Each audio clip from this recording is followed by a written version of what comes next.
I had this weird fever dream, and like most of my bad decisions, it started with Pokemon. I kept thinking, how did the first person ever look at a Pokemon cartridge and go, yeah, I'm gonna plug this into my computer and mess with it? Like, who does that? Who looks at a finished game and decides to open it? Because, think about it. Inside this tiny cartridge there's a whole world. Cities, battles, music, systems, everything. But what happens when you take that world and open it on your computer? Because here's the part that broke my brain. Inside the thing there's no game. In the way we think, there's just data. And somehow people figured out how to read that data, run that data, and even rewrite that data. So today I want to explore that idea, how Pokémon ROMs actually started. Let's start simple. A ROM is just a file. When you take a game like Pokémon Red and Blue and copy it from the cartridge, you end up with something like a .gb file. That's usually around 1 megabyte. If you open that file in a hex editor like AJAXD, what you see looks like complete chaos. Random numbers, strange symbols, unreadable chunks. But hidden inside that chaos are actual things from the game. You can sometimes even spot Pokemon names or bits of dialogue if you scroll long enough. This is where things start to click. Because what you're looking at is just a binary file, the same way an image is just bytes or a video is just bytes. This entire game is just structured data stored in a very specific way. Now the obvious question, if this is just data, how does it actually run? This is where emulators come in. Programs like Visual Boy Advance were built to simulate the Game Boy itself, not visually but internally. They recreate how the hardware behaves. Most of these emulators were written in C or C++ because they needed to be fast and have direct control over memory. They are essentially pretending to be a Game Boy, step by step.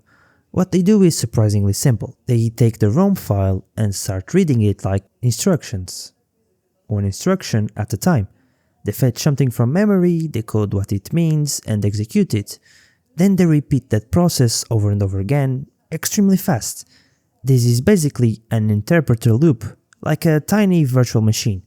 The original Pokémon games were written in assembly for a processor similar to the Z80, so the emulator's job is to translate those low-level instructions into something your computer understands and can execute. And this leads to an important realization. The ROM does not run itself. It needs something that understands its language. The emulator is that something. So at this point, people could dump games and play them on their computers. That alone was already impressive. But somewhere in the early 2000s, something shifted. Mostly with games like Pokémon Red and Blue. Someone looked at the files and instead of just running it, they changed something. Maybe it was curiosity, maybe it was boredom, maybe they just thought, what happens if I touch this? So they changed the value, saved the file, opened the game again, and something was different. And from there, everything starts to unfold. At the beginning, this was painful. No tools, no tutorials, no clean interfaces, just a hex editor, and a lot of trial and error. People will change a single byte, save the file, run the game, and hope for the best.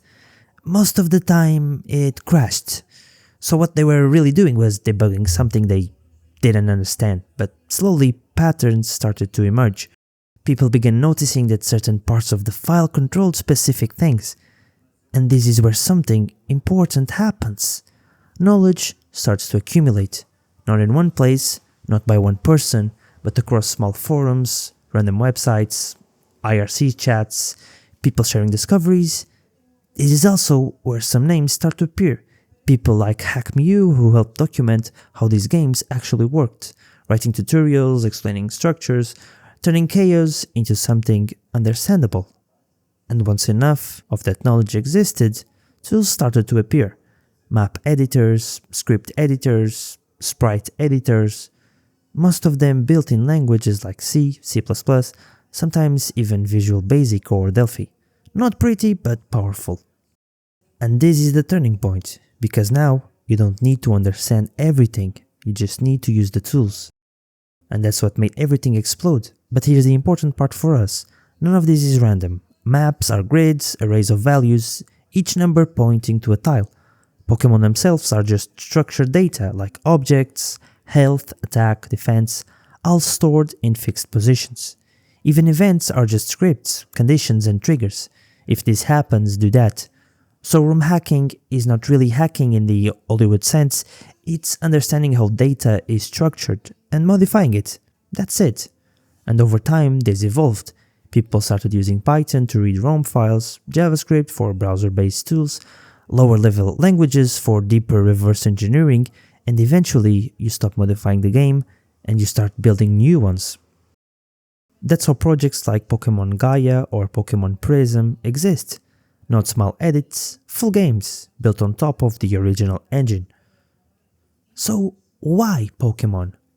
Why did this become such a massive thing here, and not everywhere else? Part of it is the hardware. The Game Boy was simple, predictable, easier to reverse engineer than more complex systems. The games were also small, around 1 megabyte, which means you could actually open the file and understand it. But the biggest reason was a community. Places like Poké Community and even smaller communities like Wakahack become central hubs. This is where everything connected. People shared discoveries, released tools, wrote tutorials, helped each other, and this is where people like the Booms too come in, building tools like randomizers, expanding what's possible, and once you reach that point, the barrier disappears. You no longer need to reverse engineer the game. You can just create, and this is something we still see today. And once a system is documented and accessible, people build on top of it.